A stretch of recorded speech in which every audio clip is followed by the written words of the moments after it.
Bueno, gracias hermanos por su comprensión. Bueno, antes que empecemos la meditación de esta palabra, quiero hacer una aclaración. Esta parábola la dijo el Señor Jesucristo a los opositores, que si se fijan es la continuación del pasaje de ayer. ¿Y quiénes eran los opositores? Los que estaban allí entre la gente para escucharle hablar, enseñar, predicar. Pero no era porque ellos querían también aprender o porque ellos querían también recibir alimento espiritual. Para nada era su propósito. Lo que querían era ponerle trampas para que él hablara algo mal y tener oportunidad de acusarlo ante el gobierno romano o ante el Sanedrín o ante el pueblo de Israel, para deshacerse de él. El propósito era matarlo al Señor Jesucristo. Bueno, y en todos los evangelios, excepto en Juan, pero en los otros evangelios que se llaman sinópticos, se encuentran las trampas, las preguntas capciosas, llenas de veneno, que le pusieron a Jesucristo. Como por ejemplo, la primera de ellas ya la consideramos: ¿con qué autoridad haces estas cosas? Y esa tenía la maldad, porque ellos ya lo habían acusado de que él hacía los milagros, hablaba con tanto poder y atraía a las personas con un poder diabólico. Acuérdense que esa fue su acusación que hicieron estas escribas, fariseos y sumos sacerdotes al Señor Jesucristo, que hacían todas esas cosas por el poder de Satanás, de Belzebú. Ahí le dijeron. Bueno, esa era una. Y la otra pregunta ¿es lícito pagar tributo al César? Y si decía que sí, entonces lo iban a considerar traidor al pueblo de Israel. Y si decía que no, entonces se iba a echar de enemigo al gobierno romano. No es lícito pagar impuestos, no paguemos impuestos. Entonces se iba a echar encima al gobierno romano. Y eso era lo que querían, que o quedara mal con el gobierno romano para que fuera un prófugo de la ley, y por otro lado también que se echara de enemigos al pueblo de Israel, porque si decía sí hay que pagar impuestos, entonces el pueblo de Israel lo iban a rechazar y sería su enemigo. Para eso se juntaron contra él. La otra pregunta que nos informan los otros evangelios es acerca de la resurrección. Y ustedes saben que la ley del levirato del Antiguo Testamento estaba vigente en ese momento. Y le presentaron los saduceos, que no creen en la resurrección, le preguntaron esa pregunta malvada, capciosa pero malvada. Pues que resulta que se casaron unos jóvenes y se murió el esposo sin tener hijos. Entonces la tomó, por la ley del levirato, la tomó el siguiente hermano para darle hijos a su hermano que murió.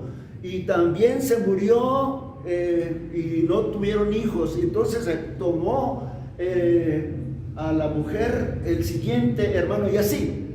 Y la pregunta fue: si tú dices que hay resurrección de los muertos, cuando haya la resurrección, ¿de quién será? ¿Cuál de los esposos? ¿O ese matrimonio cómo se conformará?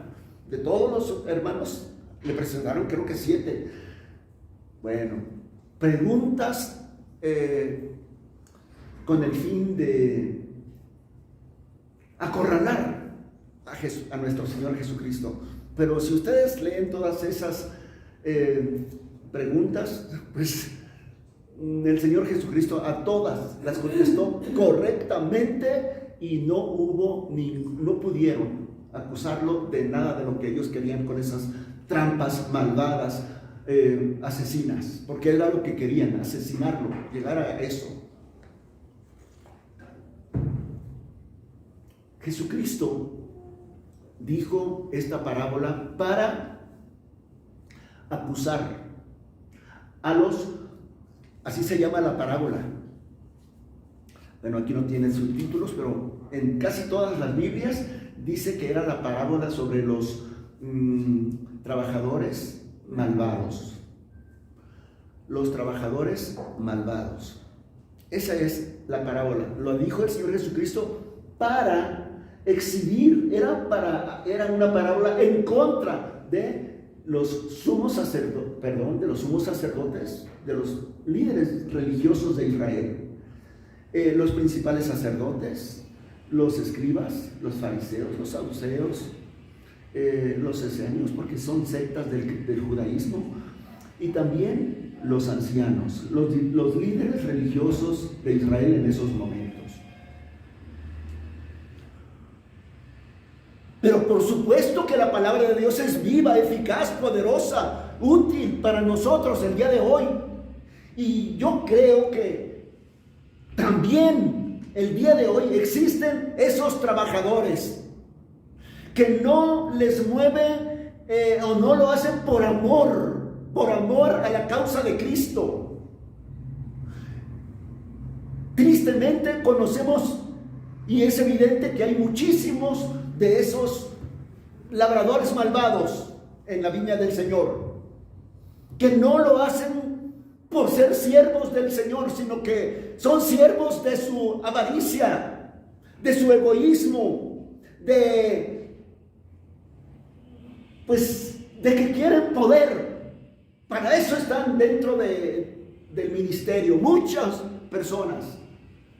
Bueno, y no solamente los ministros, y no solamente los predicadores, también hay personas que no están en alguno de esos cargos, pero que sí están haciendo obra muy mala para perjudicar la causa de Cristo. Por lo mismo, porque no quieren dejar de tener poder o porque persiguen otros propósitos financieros, económicos o cualquier otro, pero no el que la causa de Cristo se extienda. Qué terrible. Bueno, a esos son a los que se refiere esta parábola. A estos son. El último martes, porque estamos hablando ahora del martes, en la vida de nuestro Señor Jesucristo antes de morir.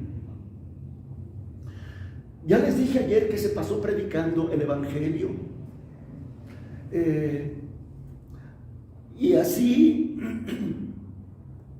desplegó o mostró por última vez su compasión, su bondad y su gracia para las almas perdidas.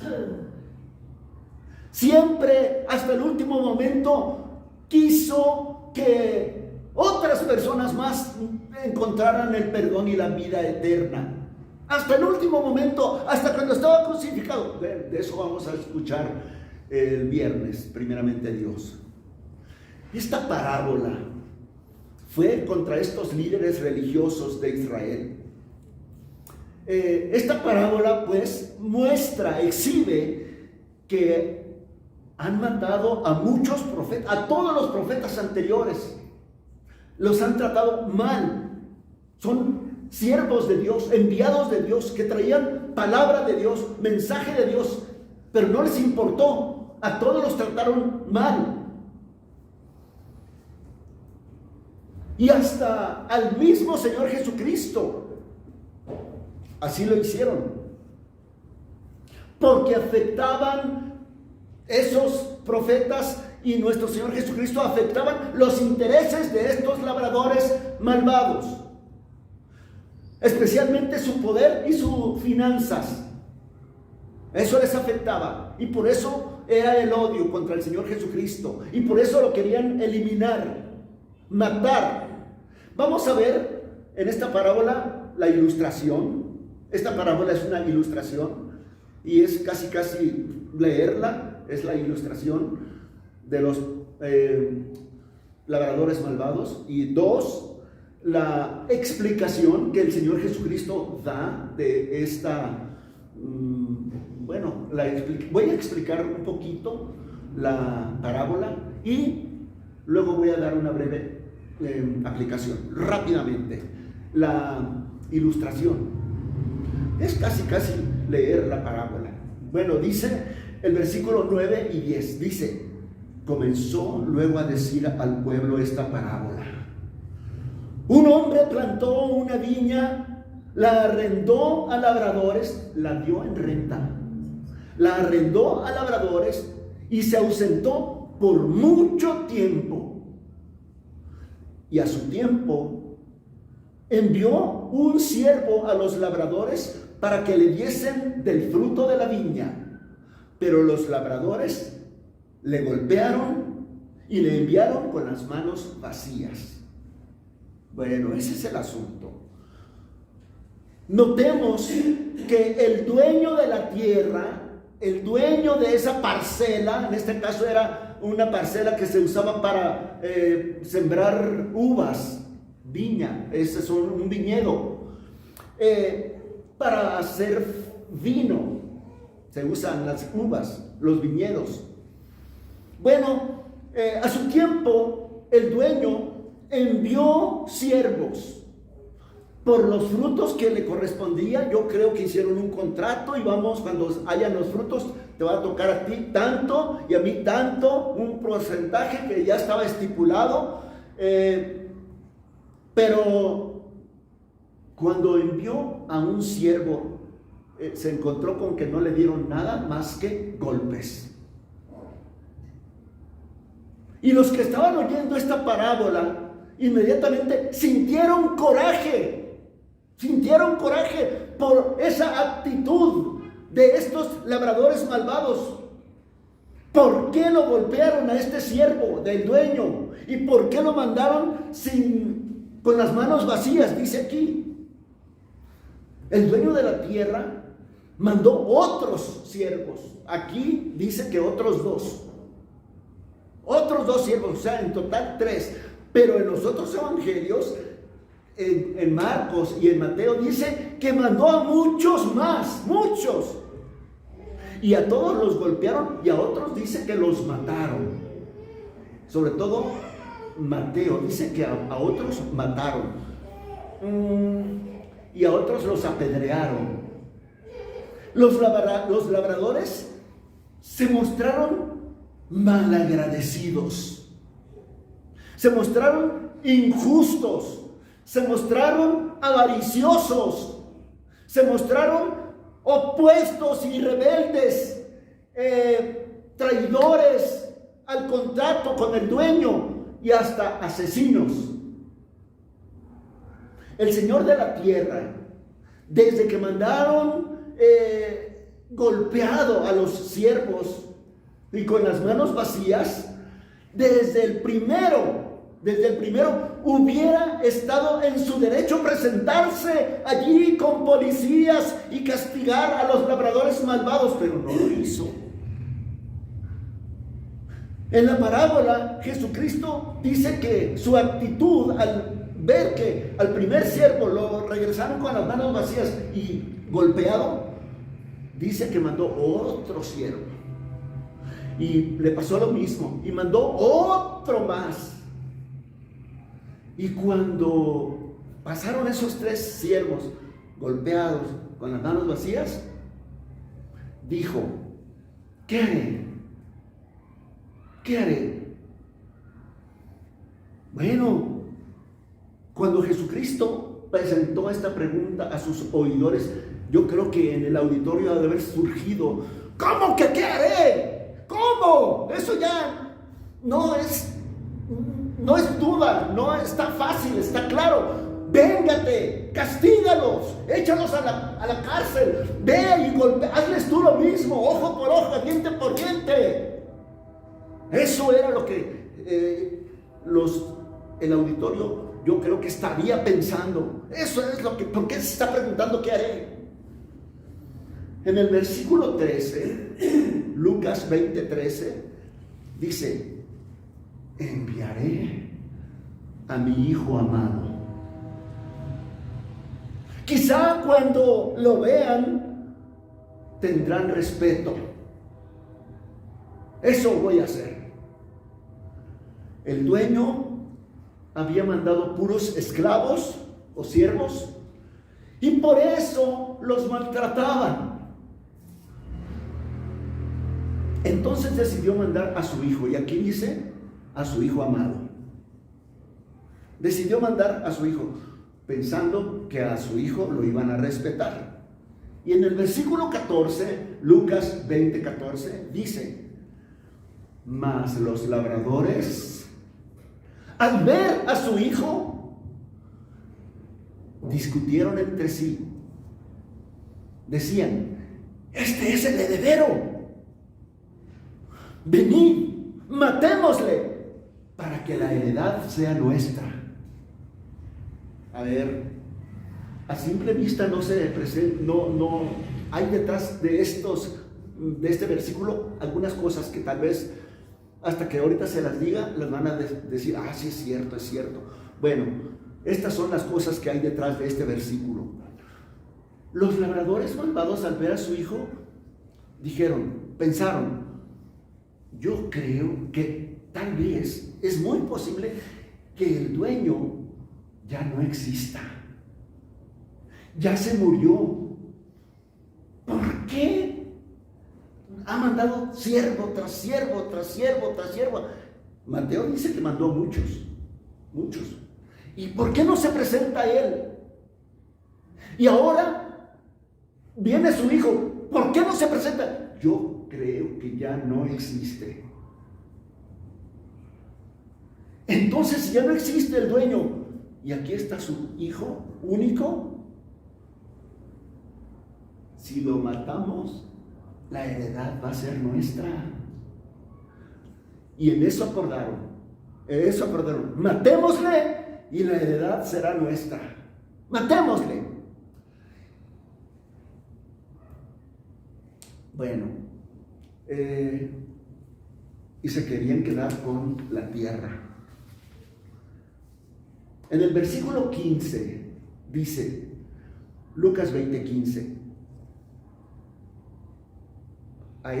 al hijo amado lo echaron fuera de la viña, lo echaron fuera de su propiedad, lo echaron fuera, lo mataron, y todavía está la pregunta que el Señor Jesucristo puso a su auditorio cuando estaba diciendo esta parábola. Y la pregunta otra fue esta: ¿qué les hará el Señor de la viña? ¿Qué les hará el Señor de la viña que ya mataron a todos los siervos anteriores y ahora mataron a su hijo? ¿Qué les hará? Y yo creo que en el auditorio surgieron: pues lo mismo que te habíamos dicho antes, pues ahora con mayor razón. Se va a soltar la ira, la furia, los va a pulverizar, los va a matar a todos.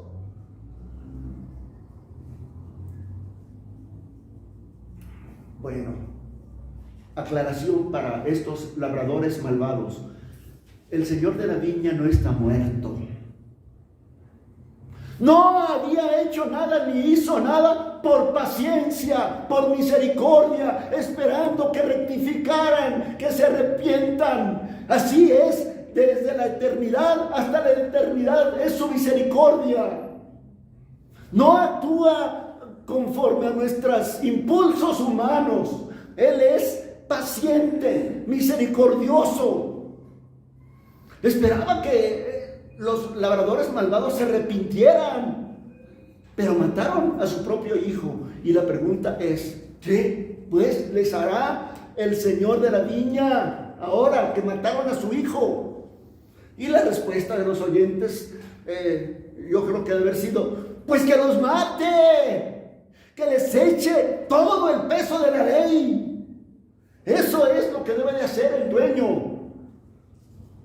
Bueno, dice el versículo 16 al final, del 16 al final de la parábola, dice, vendrá a estos labradores y dará su viña a otros.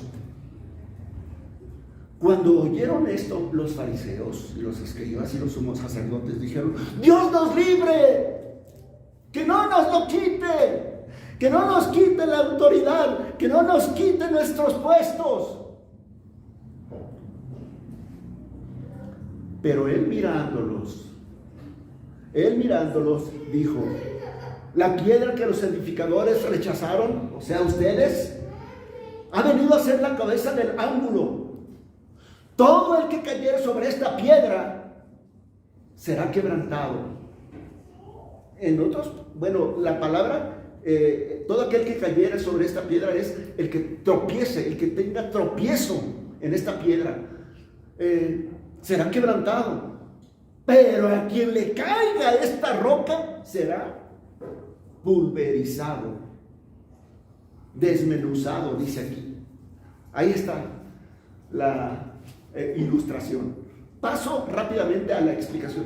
No lo voy a hacer tan abundantemente porque es fácil. Yo creo que ustedes ya lo dedujeron. ¿Cuál es la explicación? Dice, en primer lugar, dice, cuando oyeron esto. Cuando oyeron esto,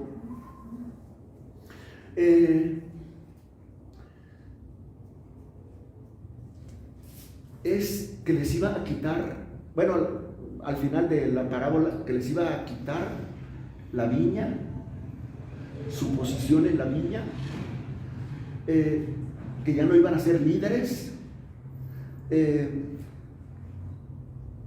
Cuando oyeron esto,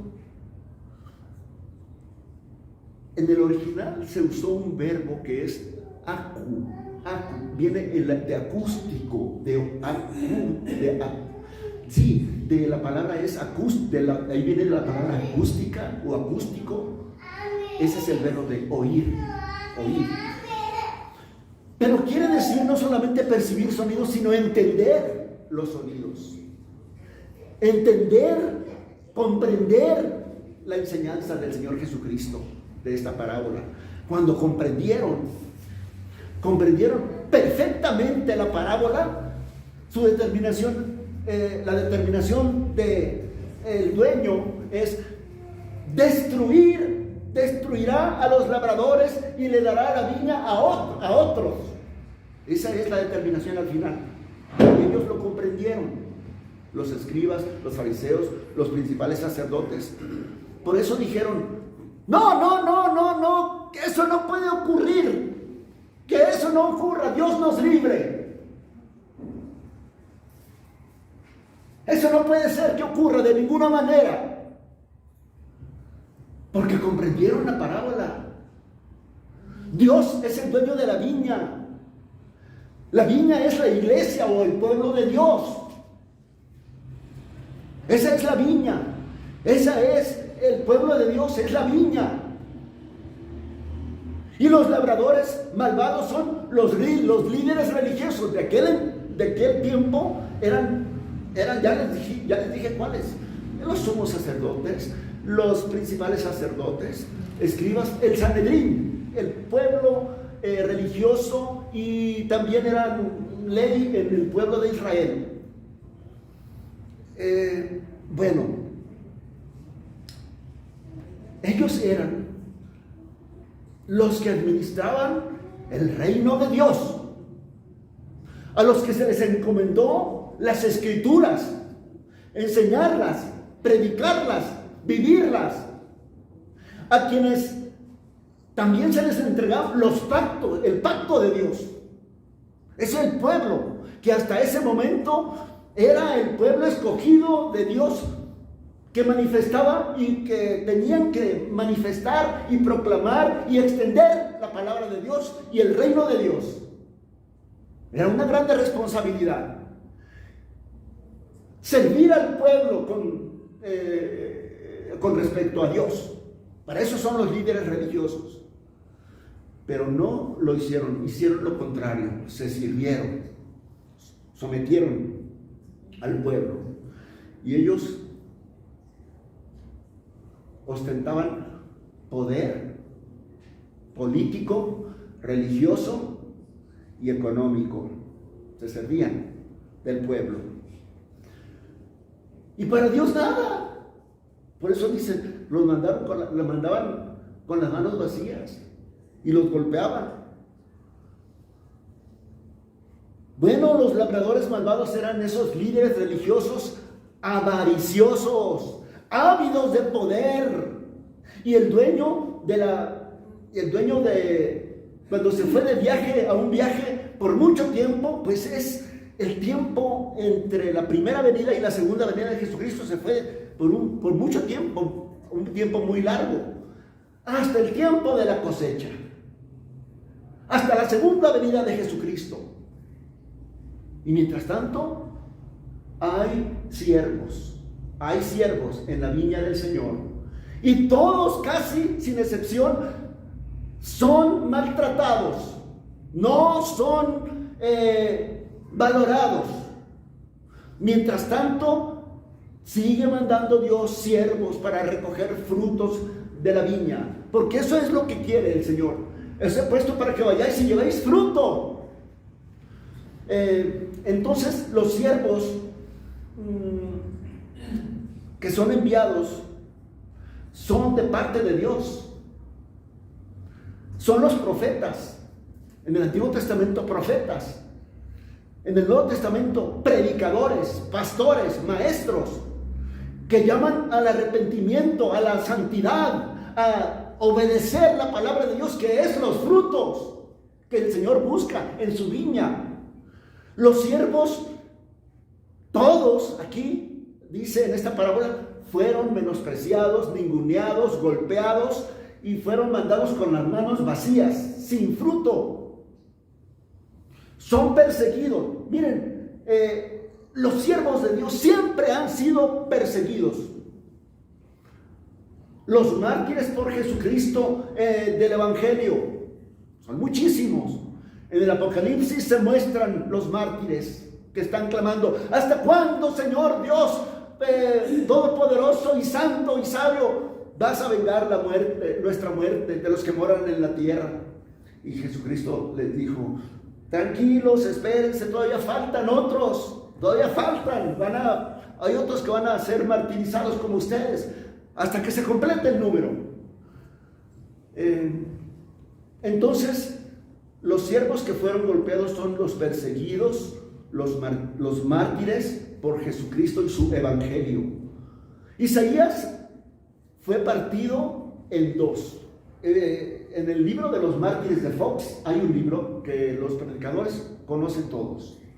Es un libro así se llama, el libro de los mártires. Y el autor es Fox, no Vicente Fox, es otro Fox.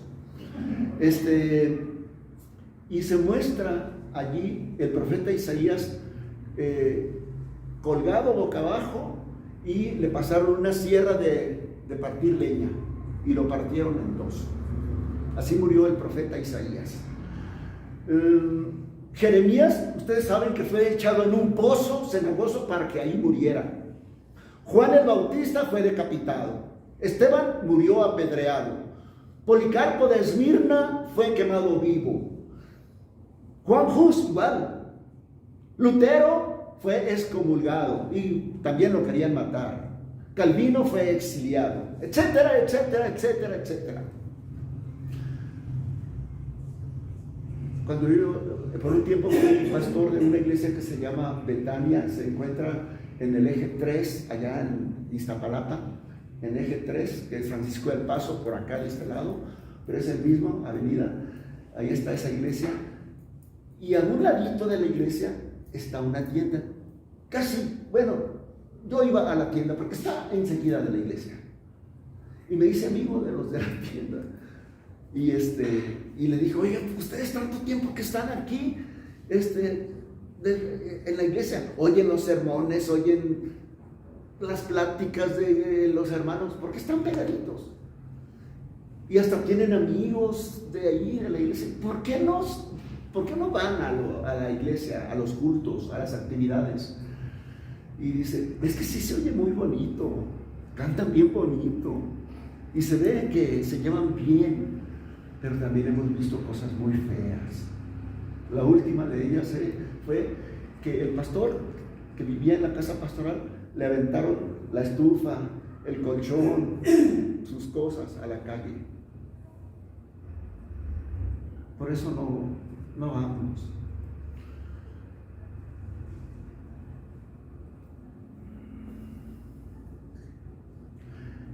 En el libro de Jeremías dice esto, Jeremías 7:25, os envié a todos los profetas, todos mis siervos, los envié desde temprano y sin cesar los envié, pero no me oyeron, vean, no me oyeron, dice Dios a través de los profetas, yo hablé y no me oyeron, ni inclinaron su oído a mis palabras. Endurecieron su cerviz. Y Jesucristo lloró sobre Jerusalén diciendo así, Jerusalén, Jerusalén, llorando, que matas a los profetas y apedreas a los que son enviados. ¿Cuántas veces quise juntar a tus hijos como la gallina junta a sus polluelos debajo de sus alas, pero no quisiste? Y por fin la parábola dice que Dios en su misericordia, en su bondad, en su gracia, mandó a su amado Hijo. Y eso de amado, en cuanto a Jesucristo, lo repitió por lo menos 2 veces, pero hay otras cosas más que podremos decir que también son afirmaciones de que Jesucristo es su Hijo amado, pero literalmente lo dijo en el momento de su bautismo. Este es mi Hijo amado en quien yo tengo complacencia, y lo vuelvo a repetir en el monte de la transfiguración, las mismas palabras.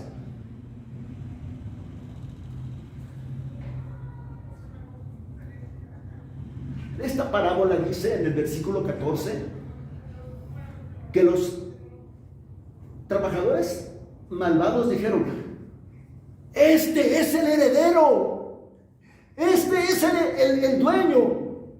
El verdadero dueño ya no sabemos, no tenemos noticias de él, pero este es el hijo, es el dueño ahora.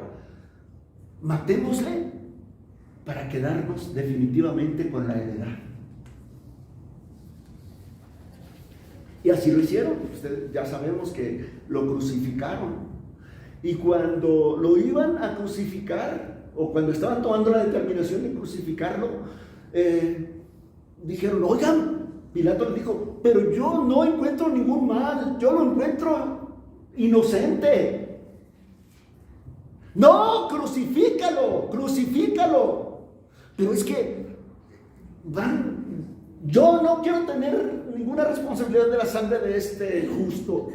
Y se lavó las manos en frente del pueblo y de ellos. Y ellos dijeron, que lo crucifiques. Y que la sangre de ese aceptamos que caiga sobre nosotros y sobre nuestros hijos. Queremos eliminarlo, punto. Y fíjense lo que pidieron, que la sangre de este Jesucristo caiga sobre nosotros. Somos responsables. Y sobre nuestros hijos también. Y en el versículo 16 dice, pues, que vendrá el dueño y los destruirá a estos labradores y dará a su viña a otros. ¿Quiénes son estos otros? ¿Por qué los judíos ya no son ni el pueblo de el que en la Biblia se nos decía que son los guardianes de las escrituras, de los pactos, y ahora ya no. ¿Y ahora quiénes son? Dios lo entregó a los otros, y estos otros son los gentiles, los cristianos, nosotros.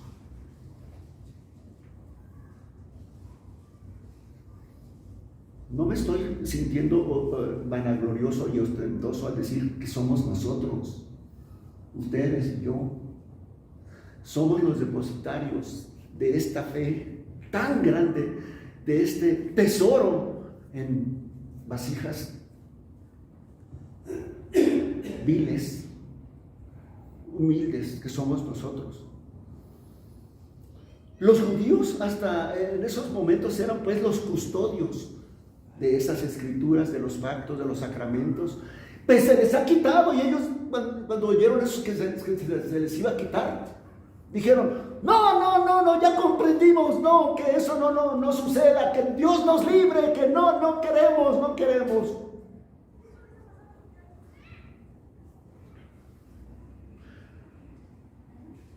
Se les entregó el reino y esta gran autoridad y potestad y responsabilidad, por supuesto, a otros. Es la iglesia cristiana.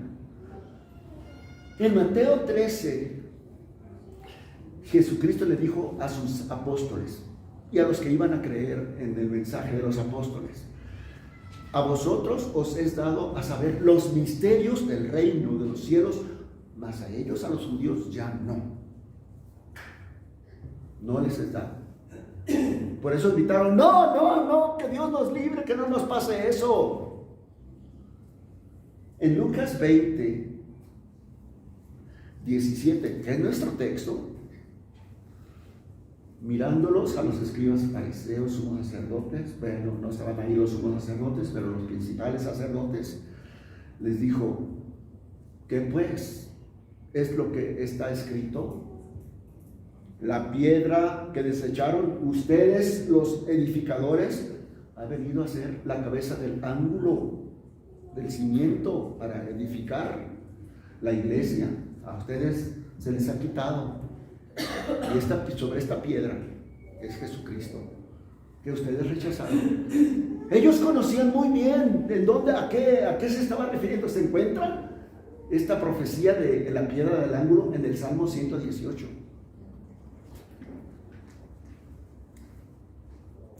Se estaba cumpliendo en esos momentos esa profecía acerca de Jesucristo. Era la piedra del ángulo sobre la cual Dios edifica a su iglesia, y ellos quedaron fuera, y es lo que no querían perder. No, Dios nos libre, no nos pase eso. Es piedra de tropiezo, fue piedra de tropiezo, es piedra de tropiezo ahora para muchos. Y por la misma razón, por poder y por avaricia. Y por poder y por avaricia les fue quitado. Piedra de tropiezo que los fracturó. Pero esta misma piedra puede caer, y caerá en el juicio final, y los desmenuzará, dice aquí, o allá no sé cómo se dice, pulverizará. Breve aplicación. Ya pasó la ilustración, ya pasó la explicación, y ahora la aplicación. Un fin trágico para los labradores malvados. Pensaron que asesinando a Jesucristo iban a quedarse con la viña, con el poder, con el dinero. Y no fue así, porque se les quitó. La muerte de Jesucristo no es el fin de la historia, porque resucitó. ¿De qué sirvió que lo mataran? Resucitó y prometió regresar a pedir cuentas. Los labradores malvados ya no son escribas, fariseos y sumos sacerdotes, y ya no son israelitas, somos nosotros, que también hay entre nosotros labradores malvados. ¿Qué cuentas? ¿Y qué frutos? Sobre todo frutos le entregaremos al Señor de la mies, al dueño de la mies. Cuando se iba a construir un edificio en aquellos tiempos, la técnica era buscar una piedra enorme en el ángulo, y desechaban muchas porque no eran correctas, no eran apropiadas, y las desechaban hasta que encontraran una piedra perfecta. Hasta entonces ponían los cimientos sobre esa piedra, en la escuadra, en la esquina, para que todos los cimientos estuvieran sólidos, porque ahí se iba a edificar la iglesia o el edificio, para que estuviera sólido. Sabían pues que era una profecía del Mesías, esta de la piedra del ángulo. Y sabían también, el libro de Daniel muestra que una estatua muy grande, que arriba era de lodo, abajo de cobre y abajo de fierro. ¿Se acuerdan de esa estatua? Pero a esa estatua vino una piedra, una gran piedra, dice allí en el libro de Daniel, una piedra no cortada de mano de hombre. Vino y dio contra esa estatua y la destruyó. Esa piedra es Jesucristo. Esta es la piedra, Jesucristo. Por eso el apóstol Pedro lo dice muy claramente, que Jesucristo es la piedra que ellos rechazaron. Sea notorio, dijo el apóstol Pedro, sea notorio a vosotros y a todo el pueblo de Israel, que en el nombre de Jesucristo, a quienes ustedes crucificaron y a quien Dios resucitó de los muertos, por él, este hombre está en vuestra presencia sano. Este es Jesús, la piedra reprobada por ustedes, los edificadores malvados. Pero esta piedra ha venido a ser la cabeza del ángulo. Y el último versículo de nuestro texto: todo el que cayere sobre esta piedra será quebrantado, pero sobre quien caiga esta piedra será desmenuzado, le desmenuzará. En otras palabras, tengan cuidado de tropezar sobre Cristo, sobre esta piedra, porque se van a fracturar sus huesos. ¿Cómo podemos tropezar con Cristo? Menospreciándolo.